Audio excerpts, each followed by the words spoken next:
Afternoon from 4 to 8 here on WANU 88.5. Good morning, it's 8:42. Stay with us for the BBC. So, hello, everybody. I'm delighted to have you with us today. I'm David Blockstein with Bard College. I co-direct our project, the Worldwide Climate and Justice Education Week, and delighted to have you all here with us. We are going to be hearing from a couple of speakers to make climate a class, how to make climate a class. So I'm going to just quickly call on you to just maybe introduce your name and where you are. And Kurt, since you've appeared on my screen, why don't you go first, please? Good morning. I'm Kurt Newton. I'm director of MIT OpenCourseware and trying to be very engaged in bringing open education practices specifically around climate literacy and learning. Awesome. Great. And Marianne? Hi, I'm Sister Marianne McCarthy. I'm at Newman University in Aston, Pennsylvania. We're probably one of the little fish in this pool, but we've been participating in this for a couple of years. David came and spoke to us. And I'm the representative that makes sure I listen in on all the webinars so we can find out anything we possibly need to know so we can make ours better this year. Thank you it's great to have you with us every week. Dave Kramer? Hi, everybody. My name is Dave Kramer. I work in Boston Public Schools at a charter school called Boston Green Academy. I'm the director of green programs and partnerships here. So That's excited awesome. about this. So thank you. That's great. All right. And let's see, Emily? Hello, my name is Emily. I'm a student at Northeastern University, and I work as an intern at Cleantech Open Northeast. Excellent. Well, it's great to have a student with us. Thanks for joining us, Emily. And Edson? Hi, everybody. Good morning. I'm Edson. I'm in Brazil, in São Paulo, and I'm the director of the Schools of the Climate Movement, the biggest community dedicated to climate education in Brazil. Thanks for the invitation. Oh, well, great. Yeah, I'd love to connect with you and see how we can get lots of participation from Brazil. All right. And let's see, Michelle? I'm Michelle Cullenber. I'm from Weber State University in Ogden, Utah. And if I turn my camera off, I'm just eating some breakfast because it's pretty early here. I was going to say thanks for getting up so early for us. Okay. Oh, no problem. Yeah. Okay, great. And Owen? Hello, actually, David, I've been teaching at Broward College for the past 12 years, anthropology and sociology.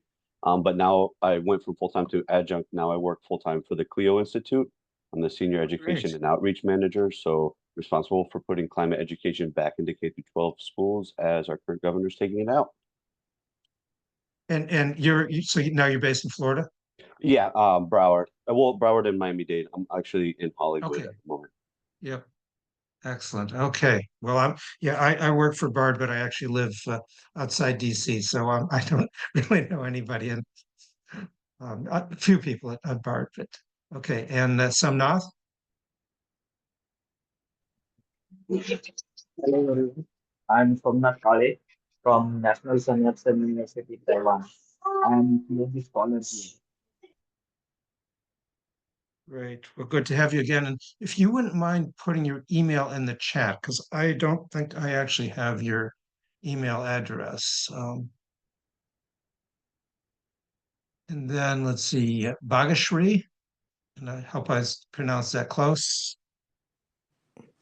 Hi, yes, it's right. Thank you so much. Thank you, David, for this meeting. My name is Bhagishri. I live in Japan, and I work for Re-Earth, which works on climate change education, mainly collaborating with schools to empower future generation with climate education, resources, and skills. Thank you so much. Well, that's great. It's one of the things that's always fun for me is just to have all this great international participation. Deepak, would you like to introduce yourself, please? Yes, hi. Sorry, I joined a couple of minutes late. I work with an organization called City Atlas. We're based out of New York City. And we have an educational board game to teach people about energy transition and decarbonization with a mission of increasing public participation for the energy transition journey. Right. And yeah, we will at some point, hopefully not too distant future, get the recordings from last week's games webinar about climate games, get that up on our YouTube channel. But we'll be doing that hopefully soon. Okay, and then Chastity, would you like to introduce yourself, please? Hi, everyone. Good morning. My name is Chastity. I'm with Georgia Conservation Voters. I work on our education fund. So we are an organization that supports equitable solutions to climate change and equitable transition to clean energy, so that we have healthy water to drink for all, clean air, and access to food here in Georgia. We're a statewide organization. And was that suffice for an introduction? I might be going. Yeah, that's great. And all I can say is we need we need conservation voters now more than ever. So Absolutely. so thank you. Thank you. Yeah. So thank you everybody for joining us today. Before we return to our speakers, I do want to just share one quick video, and some of you have seen this, I know, but I think it's a great framing for what we're doing here in the world of climate change education. So I just need to go to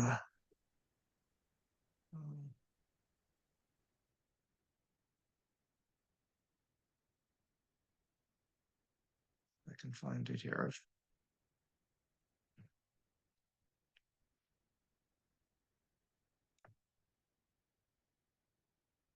Well, actually, I'm going to skip the video right now.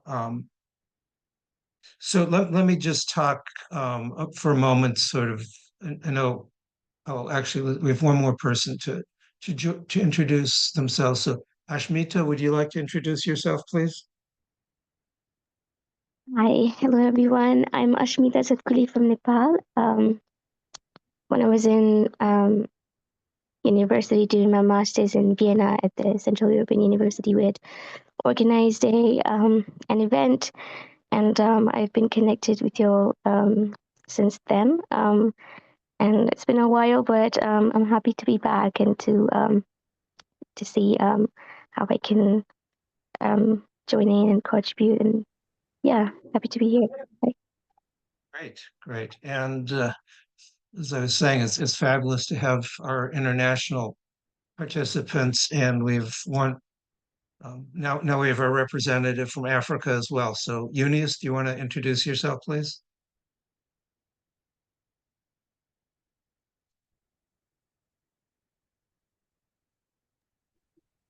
Yes, I'm Yunus Abdurrahman Suleiman, resident of Kakuma refugee camp that is in Kenya, but I'm from Sudan. Yeah, so it is my pleasure, of course, to meet you all. Thank you. No, it's our pleasure to have you. And I think one of the things, I mean, in addition to our own activities here, is that is just to have that international connection that we're all kind of here boxes on a Zoom and names of participants, but we'd love to be able to to work with each of you and try to facilitate you connecting with each other. And so feel free to, and when we do send the follow-up, I do actually usually I BCC, but in these cases, I put everybody's email address so that you can connect with each other. And, we've tried to encourage people to get your students to be connecting virtually with students at other places and all of that. So in addition to learning about the resources, we need to build community with each other. All right, so now I am going to share the video here.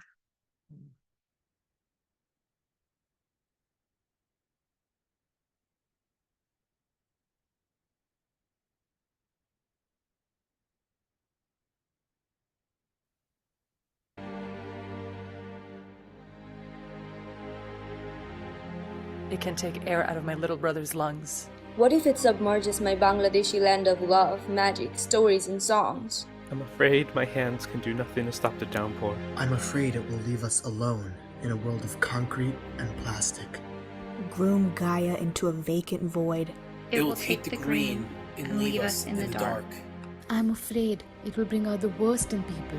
Uprooting our families and communities. Leaving our children to an irreversible nightmare. Taking the beauty of each season from us. Causing untold suffering that could have been prevented. I am afraid. I'm afraid. I'm afraid. I'm afraid. I'm afraid. What are we being taught? What are they teaching us? Economics, literature, math, engineering, history, music. What meaning do they hold if our climate swallows us whole? I can be courageous. I can be courageous. I can use my voice and passion, keep fighting even on the days it feels hopeless. I can fight for my people. I can hold on to the beauty we still have. I can save our land against this man-made havoc. I can be a voice for the sky, the soil, and the sea. I can make a good future for our next generation.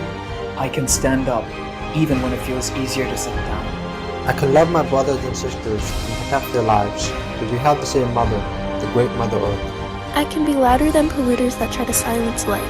I can do my part and lead others around me to do better. I can ask my teacher to make climate. I can ask my teacher to make climate a class. Make I can climate ask a my class. teacher to make Climate a class. Make climate a class.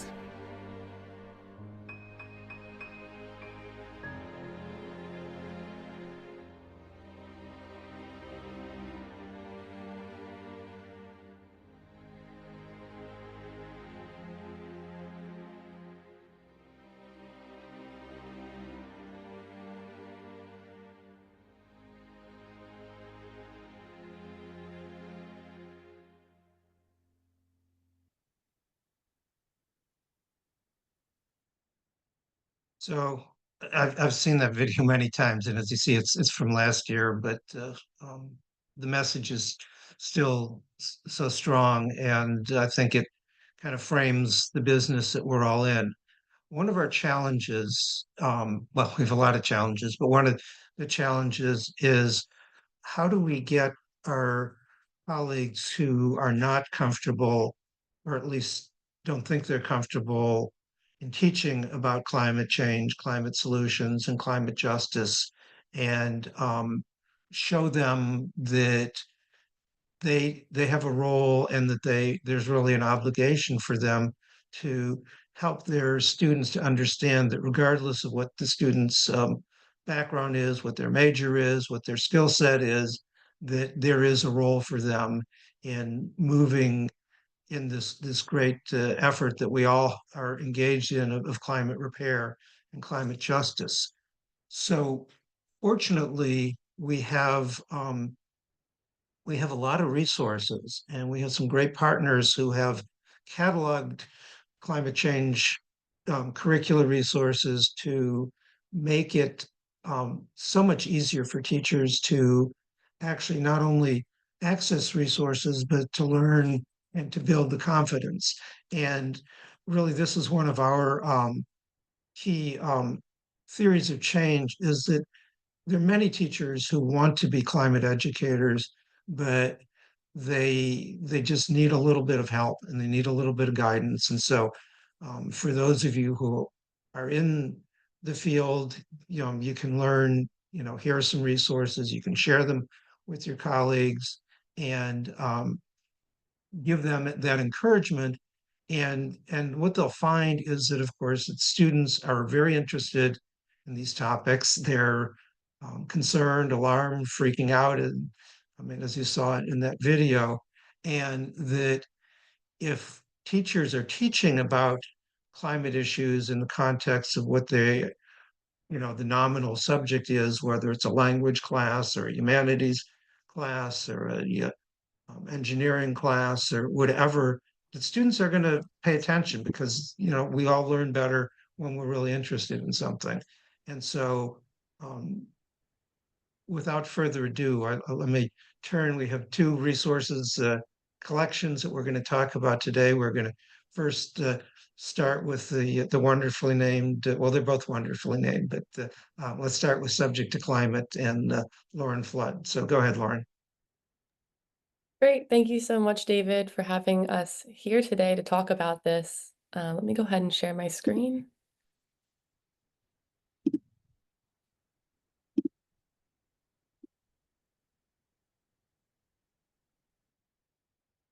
Slideshow. Okay. Yeah, my name is Lauren. I am with Subject to Climate, and I'm here to talk about some of the challenges when it comes to actually trying to implement climate change in your classroom, and then some of the awesome resources that we have at Subject to Climate, whether it's, a lesson plan, professional development, student news articles, you name it. So we'll just jump right into it. I'd love to hear from everybody. If you want to unmute and share or drop it in the chat. Why is climate change not being taught in the classroom, in your opinion, or in your experience, if you're a current teacher?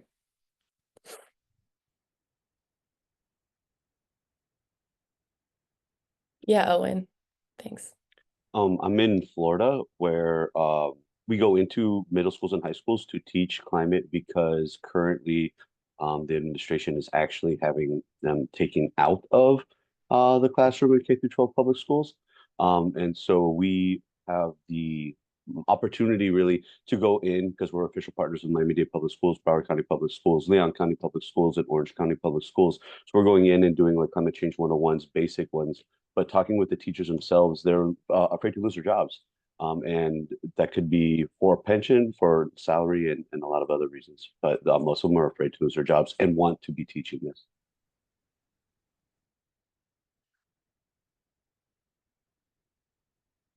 It's really scary times in a lot of ways. And yeah, Florida, you guys are kind of on the tip of the spear, really.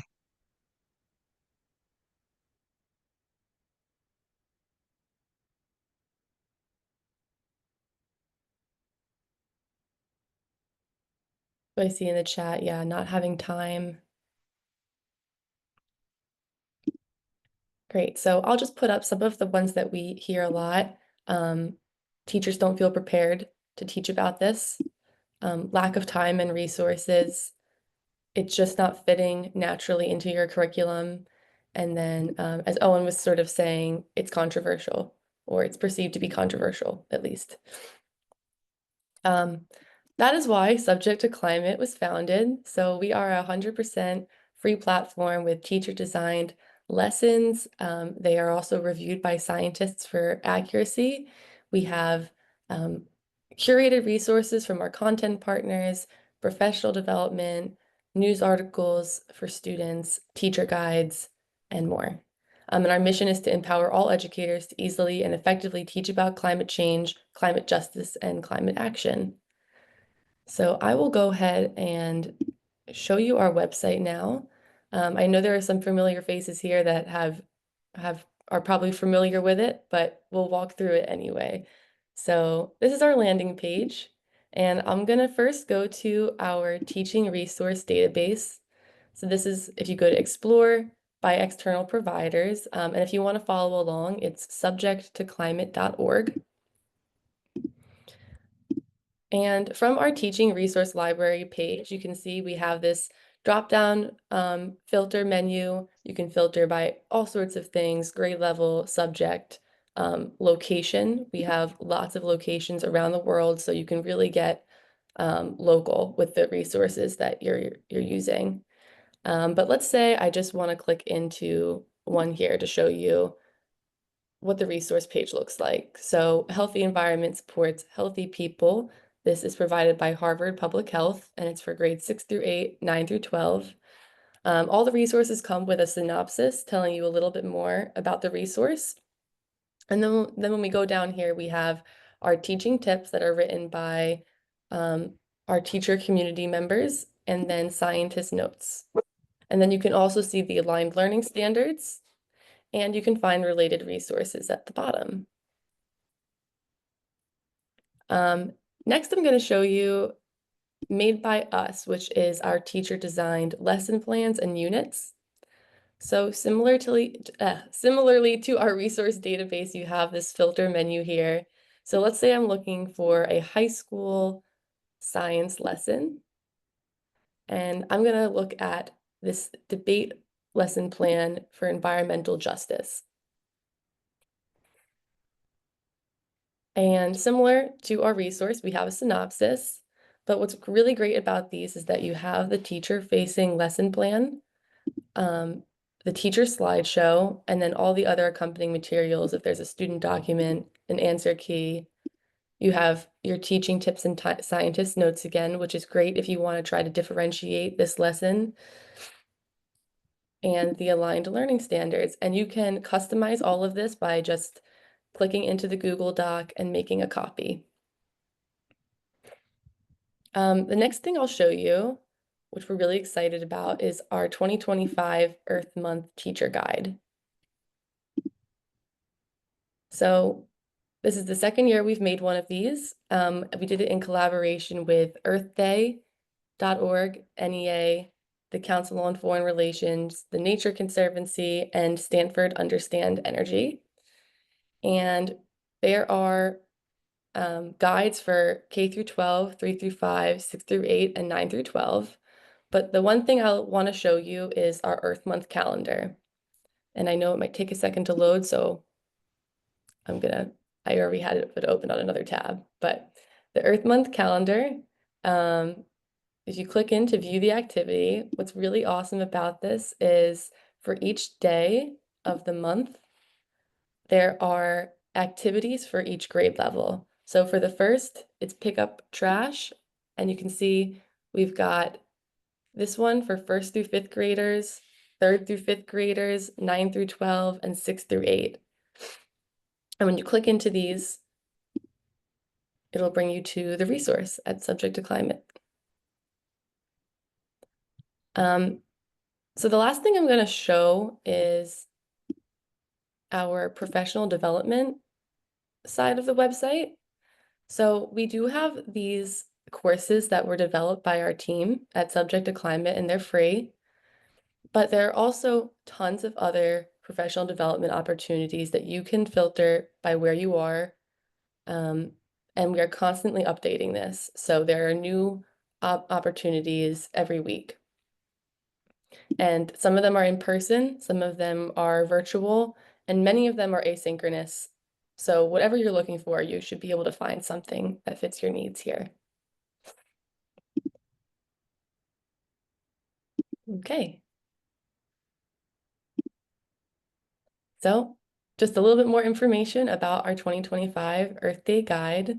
So there is a slide for each day of the month with resources for all the grades, and you should check it out. And I think my colleague on the call, Tashara, will drop the link in the chat if you want to look at it. Do that. And if you have any questions, feel free to ask now. And if you want to contact us, you can email me, and you can sign up for our newsletter at this link here.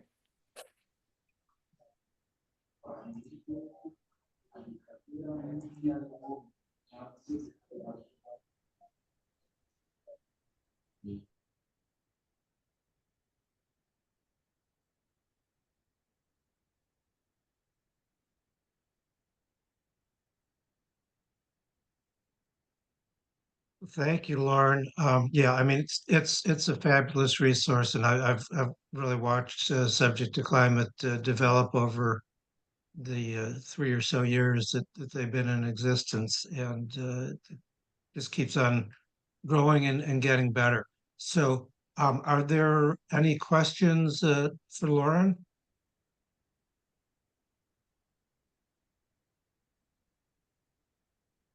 Or comments if somebody's used it and wants to? Yeah, go ahead, Owen. I guess it's totally cool for us to share these resources with the K through 12 teachers here, or like with everybody as much as possible, right? That would be the point. Absolutely, yes.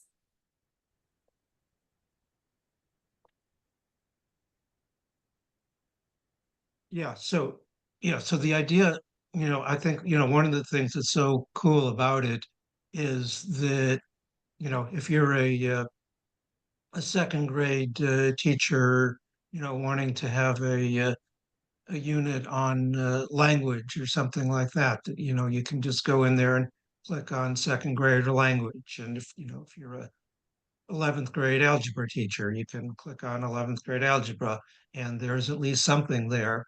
Um, and one question I had for you, Lauren, is how do people submit if they are teaching about climate issues? How do they submit?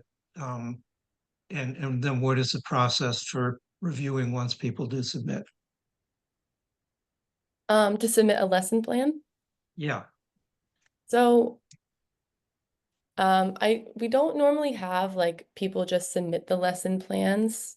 There's usually like we have our teacher community, and then they will work with us to make their lesson plans. I can get more information about that if people are interested in submitting a lesson plan. But yeah, at the moment, there's not like a form for that. And we have people from around the world on this. So where are you and your colleagues in as far as developing non-English content? Oh, that's a great question.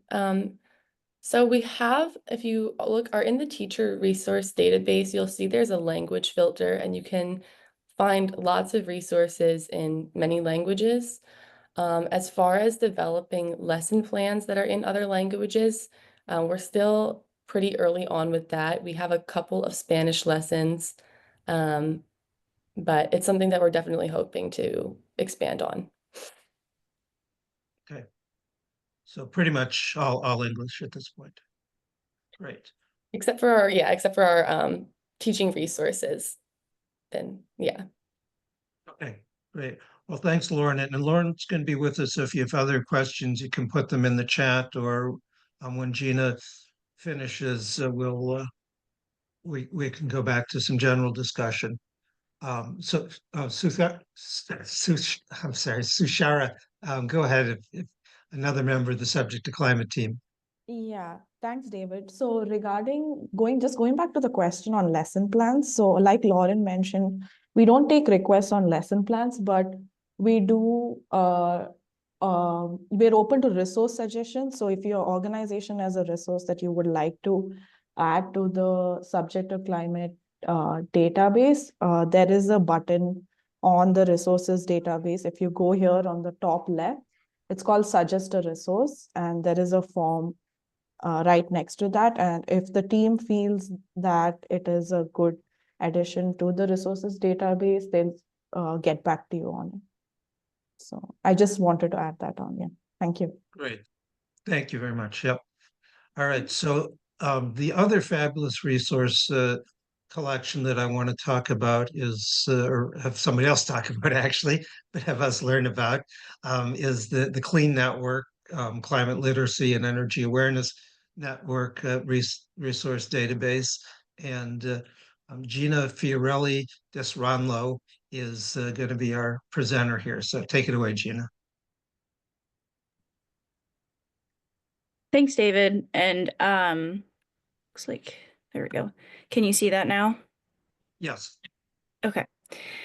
Yeah, and I'll just echo what Lauren said. It's really great to be here and to meet all of you. And I just love meeting other folks who are active in this space and committed to integrating these important resources into our educational spaces. So yeah, it's really great to meet all of you. Actually, I'm going to go back. So I am the program coordinator for CLEAN, and CLEAN is an acronym for the Climate Literacy and Energy Awareness Network. We were one of the first climate education organizations on the scene about 12 years ago now. We were created out of a need that our original board members saw for having accurate, up-to-date, accessible climate and energy resources for teachers. So we have all of these great partners that we work with, both worldwide, the worldwide Teach-In for Climate Justice and Subject to Climate are included in that, as well as some of these great federal partners over here. Yeah, this is a QR code, or you can type in cleannet.org if you want to access our website at any point throughout this presentation. So I'm going to talk today about these kind of like these three pillars of our project. The first one is going to be our CLEAN collection. And we have in our collection around 1,000 high quality peer-reviewed climate and energy education resources. Then we'll move on to talking about some of the educator support and CLEAN network aspects of our project. But I would say for CLEAN, this is really like the hallmark of our project. When you go to our website and either use this search bar or hit explore the collection up here, you'll be able to access these 1,000 resources that I'm talking about that are all classroom ready.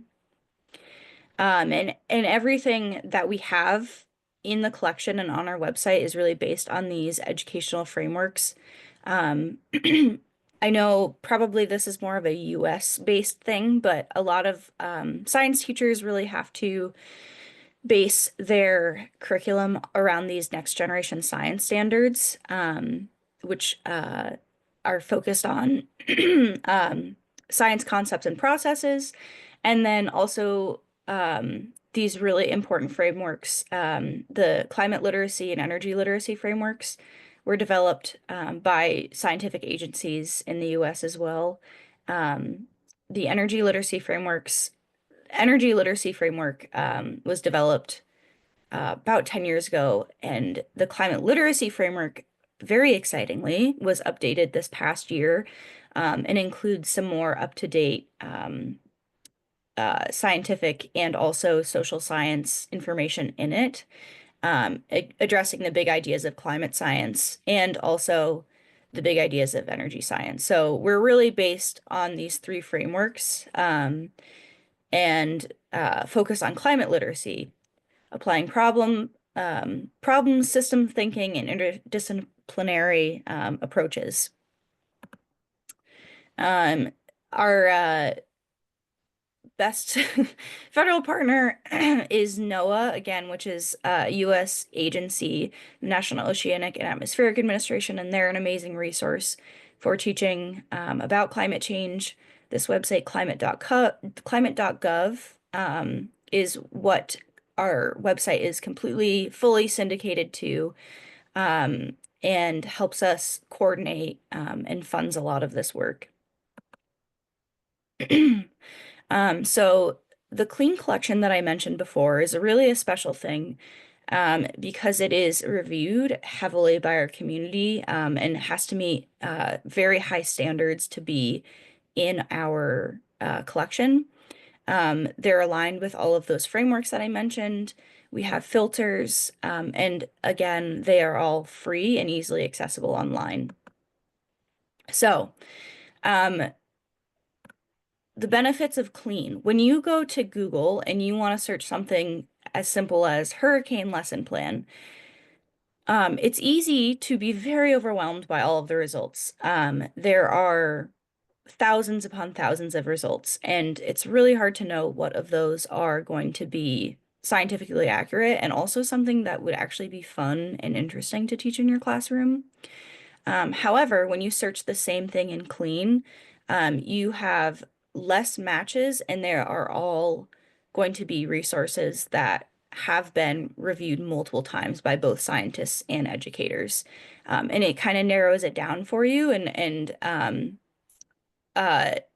what the takeaway message today is that Clean is really a trustworthy source that we want teachers to be able to go to find resources. And this confusing, complicated graphic is a view of our whole review process. So once again, the takeaway is that there are multiple scientists and educators looking at each and every resource at multiple points. And we reject a lot of resources because we don't always feel that they are up to our standards. And, you know, we have kind of this triage process where we either find resources or they're submitted to us, and then they go through a education specialist, a science specialist, and then we synchronously get together and do a review camp where they're looked at again. And then there's an expert scientist who has usually a PhD or master's degree in a specific science field. And if they get through all of that, then we put them on our website and kind of repeat the process again. This whole process takes about a year, so it really is an outstanding, high standard process. And then Lauren was kind of sharing their resource page, and ours looks pretty similar. We have once you click into a resource, you'll have the title and link up here. Then there's a short description, and then down here you can see all of the notes from our reviewers. So every time a teacher or a scientist was looking at this resource, they wrote down the thoughts that they had about it, teaching tips, anything that you need to be aware of about the science, suggestions about how to like supplement the activity if you want, that kind of a thing. And then all of our tags, which I'll talk about next, are over here, and you can see those as well. So we have spent a lot of time developing these tags. First to note is that we have a few different kinds of resources in our collection. We have activities, which are more of like the hands-on traditional resource that you would expect. And then we also have videos and visualizations. So something that might be a little bit easier to just plug into a lesson plan. And then for grade level, we have up to the college level, and then also a general public. And then a few years ago, we did expand into the elementary classroom, which is some of the younger kids. And then our strength really is in the middle and high school grade levels. These NGSS standards, like I mentioned, are tagged in here as well. So if you're a teacher based in the US looking for NGSS standards, you can find that here. And then we've got both climate and energy topics as well. There are some additional results or tags, I mean, down here. You can search by regional focus. So we also have the like area of the world that you're in, you can search by down here. We have a DEI tag. So if you're looking for something that's a little bit more focused on diversity or features diverse voices, you can use that tag. And then subject as well. We have expanded into just all kinds of subjects that are not just focused on science. You can find art resources, math resources, history resources, all of that in here as well. Again,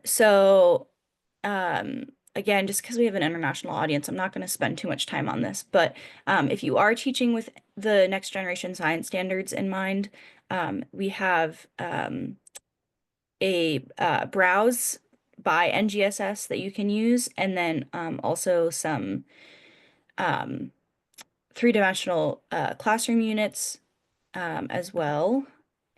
All right, and then I'm going to go into the next kind of pillar. And I'm going to move a little bit faster. So if you are on our homepage and you click on Teaching Climate and Energy, or this button down here, it will bring you to our educator support. And honestly, this is my favorite part of the website. We have some really fantastic pages on our website focused on the climate and energy literacy principles, those frameworks that I was talking about. But beyond that, we have teaching tips about how to teach in an elementary classroom, how to teach if you're teaching a non-science topic. Like I mentioned, we have many resources in here now for non-science classrooms, but I think that educators still feel like if they're not teaching about science, it can be kind of hard to find the connection. And we have a lot of tips for that. If you're teaching in a history classroom or a math classroom, like this is really a great resource to find for yourself. And then we also have many others focused on managing controversy in the classroom. So if you feel like you're not going to be teaching to an audience that's going to receive this information well, we have some info about that. The newest National Climate Assessment, we have a whole guide on that. We have a guide on teaching about climate change and mental health. And then one important note is that these pages are translated into Spanish. So you can find those on this page as well. They're a little bit further down. Culturally relevant teaching resources are available, and then also that elementary teaching support in addition to so much more. The flow that these pages takes kind of depends on what you're looking at. We have all of the climate literacy principles outlined with resources that get at each principle, and then we also have videos and quizzes based on the climate literacy principles as well. And then some of the other pages just have more of the information about the different subjects or different scenarios that you might encounter. So, other things included in this that I might not have gotten the chance to mention yet. We have a couple of newsletters that go out every month. So we have one focused on teachers, and then we have one focused on our Clean network, which is what I'll mention next. But these are monthly newsletters that connect clean resources to current events. We also have a regular webinar series that is always chock full of super great information. And I'll put some links in the chat afterwards about how to sign up for these and how to find them. But I would highly recommend checking this out, as we'll have some really exciting ones coming up this spring. And next, I'm going to skip this.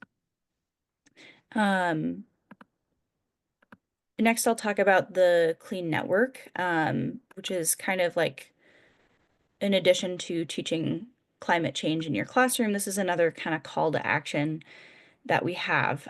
So the Clean network is a vibrant community of practice that has about 800 members in it. We have an active email list, so we have a listserv that people can communicate on. We have Zoom calls, much like this one, on the first and third Tuesdays of every month. We have presentations, and then we'll also have informal discussions. And then we also frequently go to conferences. If you're someone who does a lot of professional development, you can often find us at different conferences, convening sessions, and that type of thing. But it really is just a great space to lean on colleagues and kind of talk about problems that might be coming up, and and share resources. It's always a great place to advertise any opportunities you have. And people are just really, really supportive because this work can be difficult, and we encourage everyone to just kind of lean on each other here. So this is my last content slide here. How to get involved with CLEAN. So of course, we started with the CLEAN collection. You can use CLEAN resources in your classroom. Like one of the questions mentioned, can we just share these resources freely? Yes, please share these resources with all the teachers that you know. Invite them to visit our website and explore it. You can also suggest a resource. We have on our Get Involved page, we have that button here. You can join the CLEAN network that I just mentioned. Once you join, you'll have immediate access to the listserv and reminders about our bi-monthly calls. You can sign up for either our educator or our network news flash. There's a button here to attend the webinars. And then another really exciting thing that I haven't mentioned yet, is we have a teacher ambassador program. So if you're someone who is a classroom teacher and wants to advocate for CLEAN, we have kind of a win-win scenario with this. If you join the ambassador program, we will pay you to present about CLEAN at a professional development workshop. So if you have some kind of continued education conference that you go to as a teacher, we'll pay for your registration, that kind of thing, and help you get there. And then just again, I'll share some information about how to get to our website, but then we're on social media as well. We're on Twitter, Facebook, and Instagram. These are our handles. And there's so much more, but that is really the gist of it. And you can always email us, clean@colorado.edu. I'll also put my email in the chat too. But I am excited to hear about your questions. And, you know, one thing about our website is that it can be a little bit confusing sometimes. We're actually working on redeveloping it right now so that it's a little bit more user-friendly. But it's like we just have all of these amazing resources that have been developed, and our website kind of exploded, and now we're trying to figure out about how to organize it. So if you have any questions about navigating our website, I'd be happy to answer those too. But yeah, that is it. Well, thank you, Gina. Yeah, this is it's really impressive that yeah, I started in climate change education work in 2008, 2009 when CLEAN got started, and we had a big NSF grant to try to do something that was a little bit more higher ed focused, and CLEAN has just really done so much better than anything we had even envisioned, and you know, but yeah, 15 or so years ago, there was really almost none of this. So kudos to you and to Subject to Climate for both of your great resources. So go ahead, Kurt. Yeah, thank you. Really appreciated both of these talks. And a question comes up for me that I guess is actually relevant to both Lauren and Gina, if I could ask you maybe to reflect on.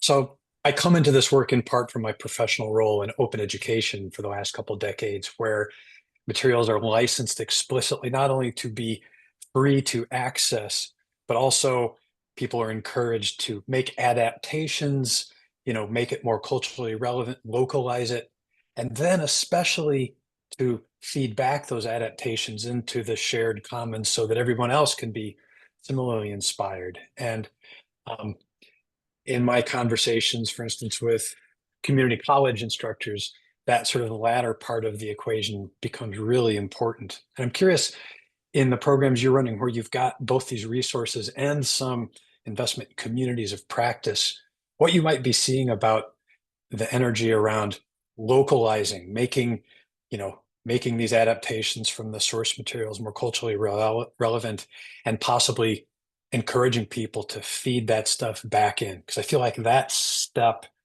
can really accelerate sort of our progress on this.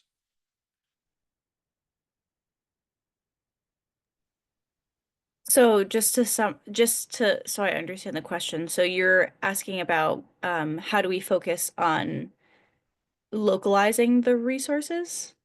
Yeah, well, in your communities of practice, where you've got teachers who, you know, they start off, they're aware of the resources. That's great. They're able to make use of them. But, I'm assuming because, like the government resources, they're public domain, people can remix them, tweak them, add extensions. And is there any energy that you're seeing about that sort of adaptation work happening and then kind of feeding that back into, like, I teach in coastal Southern California and I've adapted this thing and I want to share it back, sort of attached to the resource.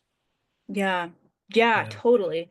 Right, because all of this work is very collaborative, and I think in this space we all want to help each other.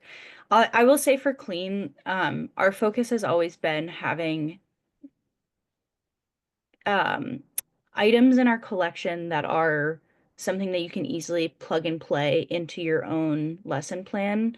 Like our videos, for example, are always less than 10 minutes. We don't accept anything that's longer than 10 minutes because we know that teachers have a lot of things that they themselves are required to teach. And we've found through the years that having something that is very easy to just like insert quickly into your lesson plan is a good strategy for making sure that this content is being included. So I mean, we are always trying to strengthen our relationships with teachers who are in the classroom so we can hear more about how these resources are actually being used.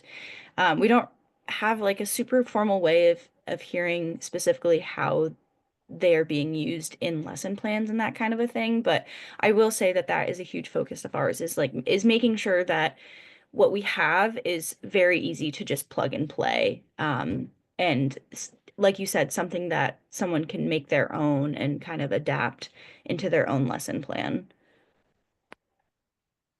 Thanks. I'll Lauren, just do you want to respond? Yeah, go ahead. Yeah, I was just going to add to that, really echoing what Gina said. A lot of our resources are meant to be, easy to fit into any lesson, curriculum. And so they're bite-sized, they're adaptable, and those teaching tips always offer suggestions for how to differentiate.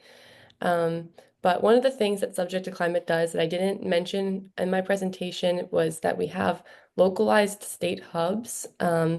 We have 6 of them now. They're in New Jersey, New York, Maine, Michigan, Wisconsin, Oregon. I might be missing one. But these state hub 6, yeah. These state hubs are exactly sort of that, like the lesson plans on there. Some of them are pulled from Subject to Climate and made to fit the local context in that state. Yeah, I think Kurt, when we were trying to do some of this, this was one of our ideas was that, yeah, that you'd have a basic and every teacher modifies somewhat and have them feed back. And one of our biggest challenges was just that everybody is so busy to get them to actually then feed back their adaptations for people to use. It just wouldn't happen. We had to have people go out and kind of find an import rather than to have educators doing their own import. Yeah. Okay. Yeah. Thanks. Thanks for putting that. I dropped a link in the chat to a program run by the Office of Climate Education. It's a UNESCO affiliated organization working mostly in Central and South America right now. And they've been doing some really cool stuff in this light over the last couple of years. Right. Yeah, and thank you for putting these various resources into the chat. We will send a follow-up email to everybody who registered with all of the not only with the recording, but also with the links and things that the people put in the chat.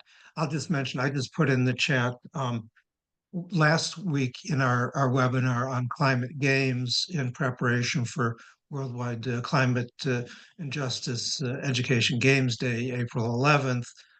We had an offer from the Catan Studios that developed Settlers of Catan, and they have a game called Catan New Energies. It's based on the transition to renewable energies.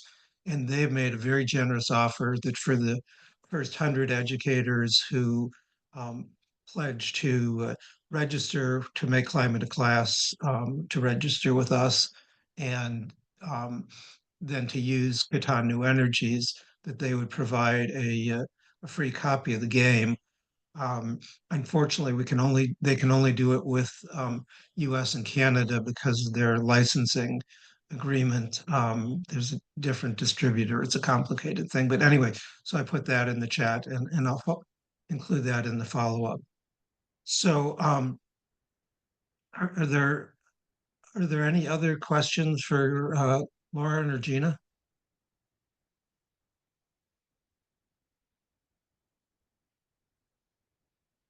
Well, I think they're both very complete sets of tools for everybody.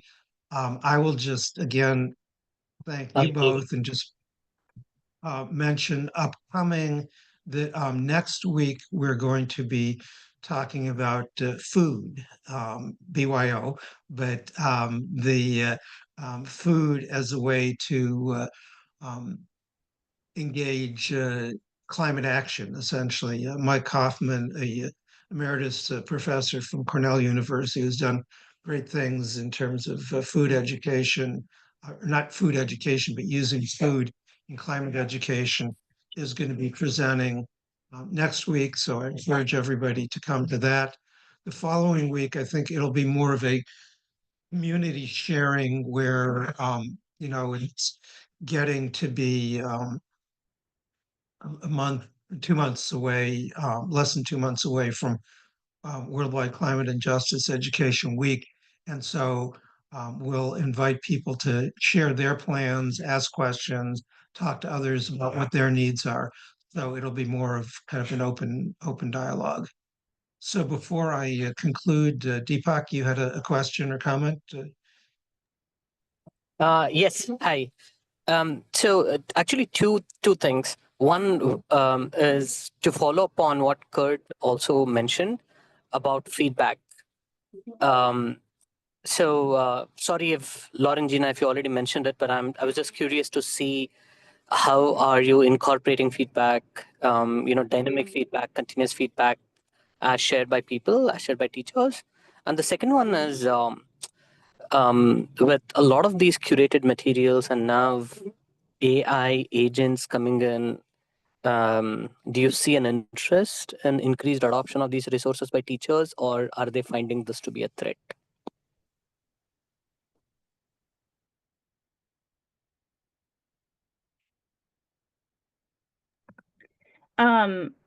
I can answer the first part of the question first.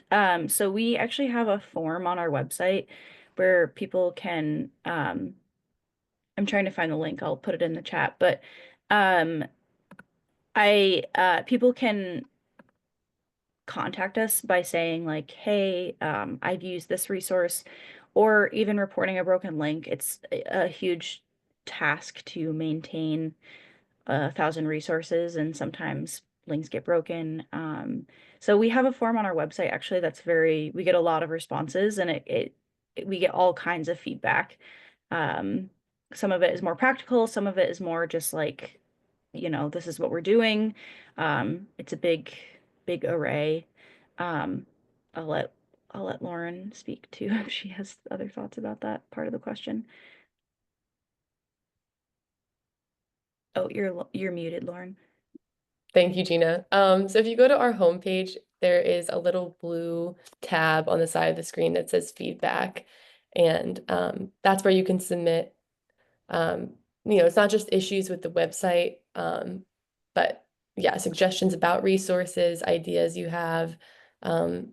If you find a resource, an issue with a resource, like with the information, that's where you would let us know, and we review that constantly.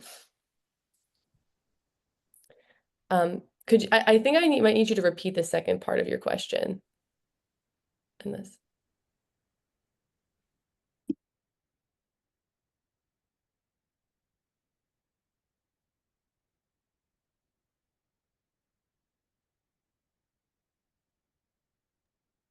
Deepak, do you want to repeat the second part of your question? And thanks, everybody. I know, we're at the top of the hour, so feel free to go. We'll keep the conversation going for a couple more minutes and then share the recording with everybody.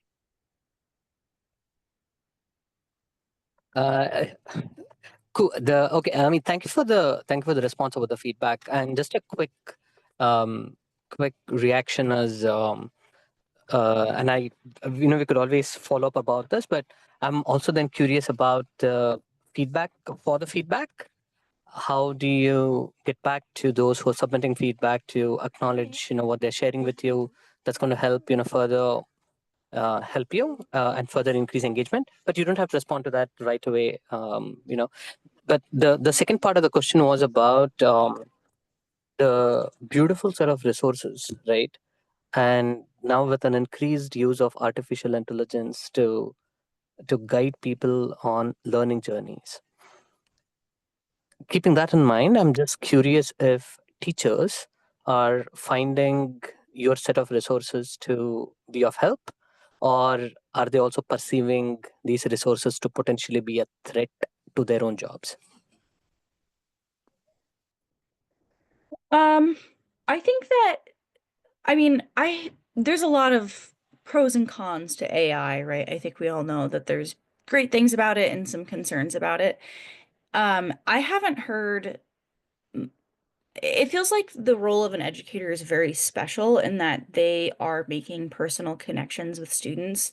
So I haven't heard a lot of people express that concern specifically. There is a concern from our view about people not getting accurate information. Of course, there's a lot of information online that is not accurate and it's not scientific. And there are definitely concerns that people are going to use AI to get information about climate change, and what it's pulling from the internet is not accurate. So I would say that is more of our concern. But that's why we really try to hone in on letting people know that clean resources are scientifically accurate. That's kind of our perspective and what we've seen. Yeah, I don't think we know yet from the teachers who use our website how they feel about AI, about ChatGPT, since this is all very new still. We haven't done a lot of our own research just yet. We're still in the process of learning how this will affect us as an organization and our resources, and how it's all perceived. But we really want to stay ahead of it and continue to be on top of the trends when it comes to AI and education. Okay. Yeah. Thank you for the response. And just, I also come from the tech industry, and just a broad thought is might be a helpful thing to perhaps put together a working group that is going to help us figure out how teachers, educators can make the best use of all these resources in light of the growing AI space. And an added suggestion there is the group to be diverse and not necessarily be tech representatives from from the industry, because most are now simply trying to push their own set of technologies with commercial interests, but rather to bring in a bunch of people who genuinely would want to help shape the future of education. Yeah, I think this is somewhere. Sorry. Yeah, I think this is a big conversation, and we are kind of at the end of the the formal time here, but Gina, maybe this is something to think about for, I know we're almost a year away from SL's 2026, but Yeah. maybe to think about that for a topic in a working group. Yeah, definitely. So let's turn to Desiree, and I know, first let me again thank Gina and Lauren. They're both great resources, great presentations, and we will look forward to having you join us again tonight at 8 o'clock, 8 Eastern time, US. And so if people want to join us again, we can, you can hear it more. But let's turn to Desiree, and then we'll wrap up the formal discussion. Yes, thank you. Good afternoon. Do you hear me? Yeah, go ahead, Desiree. Yeah, Yes, thank you. Thank you for joining us from Rwanda. Yeah, go ahead. Yes, thank you. It is me who thank you for this organization of this meeting. I'm a Burundian refugee and living in Rwanda, Mama refugee camp, and I lead a group to promote environment protection. So my question is, how, as we are a small team of refugees to promote environment protection, how could we collaborate with you, mainly with Gina Fiorin, because I saw that through her presentation, there are many things which are interesting, which are very interesting for us. Yeah, thanks for that question. There so many ways. My first recommendation would be to just join our network. That link that I shared to get on our listserv.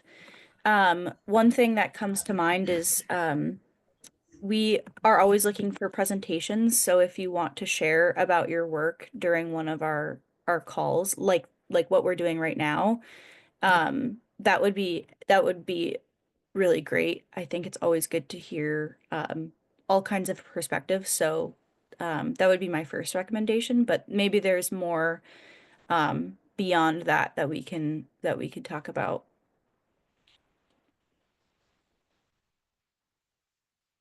Thank you. Yeah.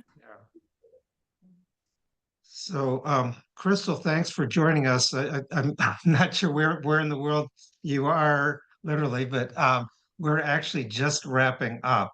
But if you put your email into the chat, I'll make sure that you get the copy of the recording.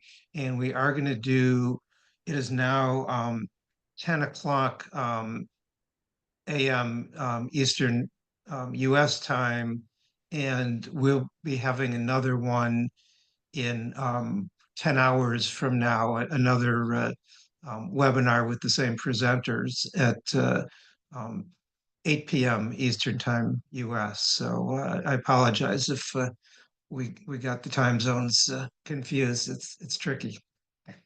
So I do want to honor people's times here, and I know since Gina and Lauren are doing double duty and gonna have to come back in 10 hours with us, let's thank them again, and I'll be happy to stay on and talk with people for a few minutes, and thank you all for joining us. Thank you, everyone. So nice meeting you. Yes, thank you. Have a good rest of your day.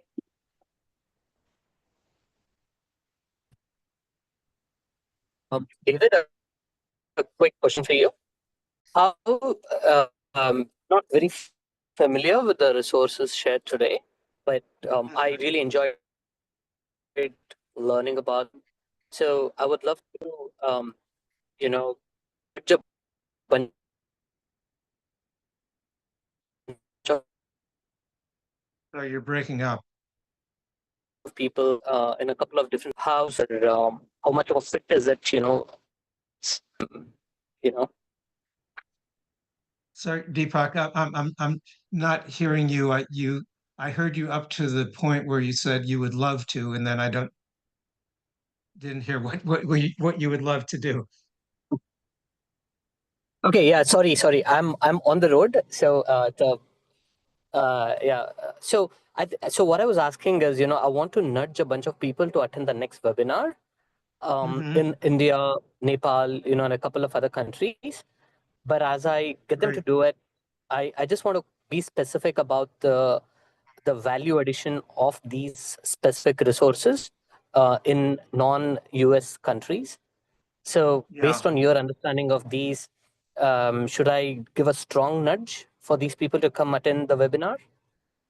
Yeah, I think so. Yeah, I mean, some of the curricular stuff is to US, but I think in both cases that the resources and actually it's a good time to ask about people from outside of the US because we're about to transition to our Africa informal discussion. We have three of our good friends from Africa, as well as Bagshri from Japan. So maybe we'll get some feedback from them in terms of the value of the kinds of resources that are on the Clean Network and subject to climate for use elsewhere. But my sense is,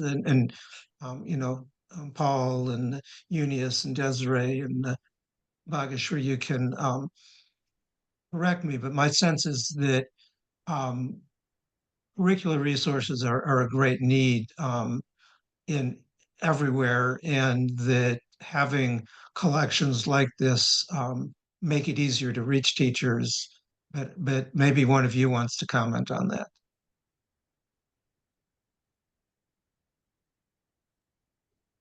Hello. Yeah, go ahead, Paul. Thank you very much, David, for giving me the floor. Hello, everyone. Very sorry to join. I've joined late.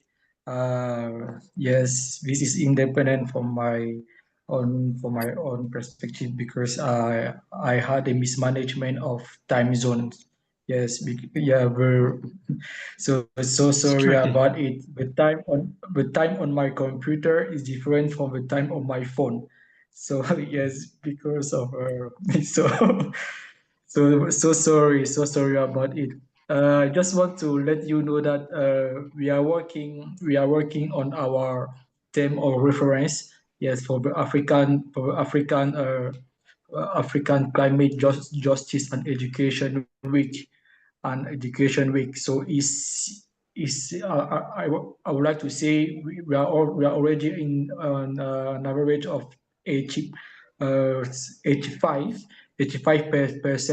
of finalization of this term of reference. So by tomorrow evening, I will share the concept note with you. Yeah. And the particularity of this year is that, as I mentioned during the last call, we are going to have three new countries on board. Yes, three new countries on board, namely Ethiopia, Nigeria, and I think Sierra Leone. Yeah, so three countries on board. And I just wanted also to share an informal invitation to you, an invitation to our General Assembly. So we are planning to hold our General Assembly this Saturday. So the registration link or the connection link we will share with you by Thursday. Yeah, while finalizing all the report, the financial report and the narrative report, activity report also. So these are the news that I wanted to share with you, and I just wanted to share with you. And And the particularity of our event this year is that we just changed the name of our regional webinar. So our regional webinar, we changed it into the African Summit on climate justice, education, and innovation. And we intend to have it in hybrid, so or in person and online as well. So these are the news that I wanted to share with you, David. And why saying that is, so feel free to comment. As I mentioned, I will share the concept note with you, the first concept note with you tomorrow. And after sharing with you, I've planned to hold a session with our focal points, to decide who among them wanted to hold the same event this year also, the same event this year. So this is what we are working actually. And don't forget about our informal invitation to our General Assembly on Saturday. So I will share more details with you very soon, before Thursday. So, thank you. No, that sounds wonderful, and I apologize. I had to miss a little bit of what you said, but I'll listen to it on the recording. I had to bring the phone up to my wife for a medical call. Yeah, and I'll just point out, and I don't think you all have met yet, but Desiree and Eunice are both from refugee camps in Africa. And maybe you could all put your emails in the chat and connect with each other. And I do want to turn to Rachel because you've had your hand up for a moment here, Rachel. So go ahead. Hi, can you hear me okay? I'm not sure how well this mic Yes. works. Yep. So I apologize for being late, but the mention of AI prompted a sort of a concern of mine that I've had. So I'm the library media specialist at Bard Baltimore, and so there's been all of this discussion on how to ethically teach AI as a resource. And in my mind, I mean, even if you ignore the intellectual property stuff, the environmental impact makes it very difficult for me to try to say, yes, this is a good thing. And I know I can't ignore it, but I'm wondering if maybe because the focus for this is and like I've been on all of these like webinars for AI and stuff, and they don't seem to want to talk about it, but maybe that's something that is being discussed in climate justice communities. And if so, yeah. Any thoughts? Yeah, I mean it's a big question, and maybe what we should do, we do have a couple webinar times coming up in March that we don't have scheduled yet. So I don't know, maybe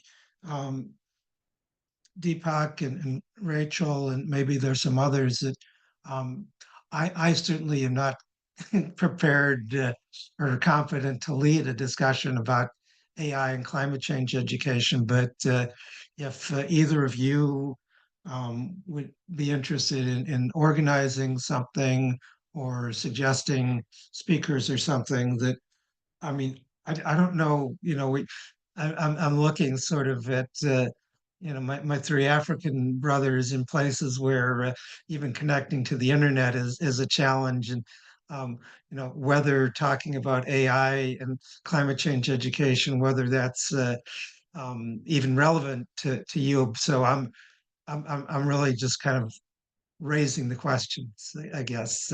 But I think having that as a topic, if we had the right people to give a presentation and lead a discussion, might be of interest.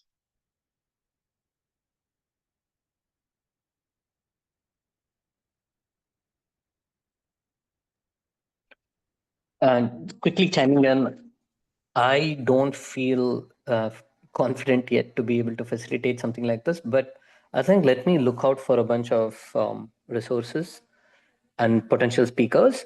On a side note, I have been catching up and learning quite a bit around sustainable software development, green software, and things along those. And then I'm coming across a bunch of talks and people who seem to know about this quite a bit. So both from a software engineering perspective as well as multiple applications. So let us see if there's a bunch that we could potentially identify and curate this type of a session. I think it's going to be really, really helpful. Okay, yeah, well, I'm open. And so I guess my question, Paul and Desiree and Eunice, you're each in Africa in places where, as I say, sometimes you're struggling just to connect to the internet. How is this question of AI and education, whether it's climate change or anything else, is that even a relevant conversation for you at this point? If I can take the floor, so this question is relevant for us, but as you mentioned, we are facing a connectivity issue here in Africa. So, by talking of connectivity issue, it's not only the access to internet, but it's also the access to the tools that use internet. I mean, the cell phone, a good cell phone, and also a computer at least. So, but this issue is very relevant. Is relevant for us, particularly because we are working with grassroots people in our countries. So AI, the application of AI in climate change education is very relevant firstly for us, like as a mediator or as a bridge between the science, between the knowledge, between the technology and the grassroots people who would need assistance or assistance or more resilience against climate change. So for us as CSOs or people on ground is very relevant for us. So it will improve our way to communicate or to spread the word on ground and to better understand also the topics. And so by better understanding it, we will deliver easily and more more complete our message with regards to on ground to the affected people. So it's very relevant. And just a bracket, in Africa Environmental Network, we are planning to see how we can develop a early warming system which will use AI. Yes, I can predict to forecast disaster and to forecast and to prevent loss and damage also. So we are working on it, but the issue is that we don't have yet a relevant expert on AI, but we have all the knowledge on disaster risk reduction, we have the knowledge on climate change action, we have the knowledge, but what is lacking is only the knowledge on AI, on AI. So I just spread it like that. With you to showcase how these topics is relevant for us and is among our means of action for this year. That's very helpful. Yeah. Yes. I mean, I think, it's not just you. I think, everybody is pretty much in the same boat. I mean, I heard somebody on the radio saying, yeah, that we all feel like third graders again, because there's some people are so far ahead in developing and have unleashed this technology, and the rest of us are really just trying to understand what it is and what some of the implications are. And so, all right. So I guess, Deepak, if you would be willing to take on at least trying to find some people who might be willing to give short presentations and facilitated discussion, because I think it's mostly, we're all going to have questions, and I think, Paul, to have you or one of your colleagues to speak from the perspective of an African as to what are the questions that you all are asking, and what kinds of needs do you have that might make for a very interesting discussion. Absolutely. Yeah, sure. Let me look into this. Great. Well, thank you. Thank you. Thank you. And David, thanks again. Just kudos for this entire effort that you're pulling together. I'm so incredibly happy to be joining these sessions. And again, I think it takes so much effort plus a vision to be able to pull these together. So again, thanks. Kudos to you. No. Well, thank you. It's our pleasure, and it's great to, just to get people together, and especially in these times. So yeah, so do encourage people to join us tonight, or whatever part of the the time clock is for them. Just remember that it's a different link for tonight than it was for this morning. So they'll need to register for tonight's session to get the link. So I do want to, I'm going to actually stop the recording now.